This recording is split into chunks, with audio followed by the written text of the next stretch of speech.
মৃত্যুর আগে হযরত আদম আলাইহিস সালাম তার সন্তান শীস আলাইহিস সালামে যে 5টা ওসিয়ত করে গেছিল, কোন কোন সেই 5টা ওসিয়ত? 1 নম্বর ওসিয়ত হচ্ছে, নারীদের কথা মেনে কাজ করো না, কখনোই স্ত্রীদের ইচ্ছা অনুযায়ী কাজ করবে না। আমিও আমার স্ত্রী নিষিদ্ধ গাছের ফল খাওয়া অন্যায় করেছিল, সেই কারণে ফেরেশতাদের কাছে আমি চরম লজ্জিত হয়ে গেছিল।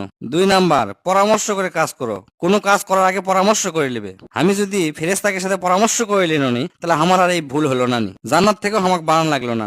3 নাম্বার, দুনিয়াতে প্রশান্ত চিত্ত হয় না, আমি জান্নাত পায়া প্রশান্ত চিত্ত হয়ে গেছিল, ওই জন্য আল্লাহ আমার উপর অসন্তুষ্ট হয়ে আমাকে জান্নাত থেকে বের করে দিছে। 4 নাম্বার, কোনো কাজ করার আগে দ্বিধাবোধ করলে সে কাজ করো না, কারণ যখন ফল খাবার লিসনো তখন আমারও দ্বিধা হচ্ছিল, কিন্তু তা খাইয়ে ফেলে দিছি এবং খায় লজ্জিত হছি। 5 নাম্বার হচ্ছে, কাজের পরিণাম চিন্তা করো, কোনো কাজ করার আগে চিন্তা করো কাজ করার পরে কি হবি।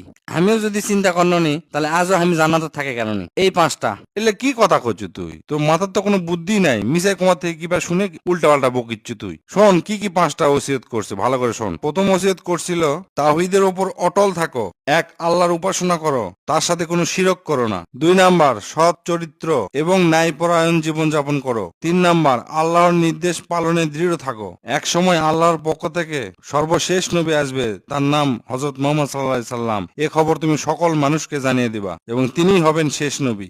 লাস্ট 5 নাম্বার হচ্ছে, পরিবারকে আল্লাহ ভীরু হবার কবা, তোমার সন্তানদের সব সময় সৎ পথে থাকার উপদেশ দিবা। এই কথাগুলো অবশ্য কোরআনে নয়, ঐতিহাসিক গ্রন্থ ইবনে কাসিরের কিসাসুন আম্বিয়া এবং অন্যান্য ইসলামী বই থেকে আসছে। সব তথ্য শতভাগ সহি লয়, তবে ইসলামী ঐতিহ্যে প্রচলিত।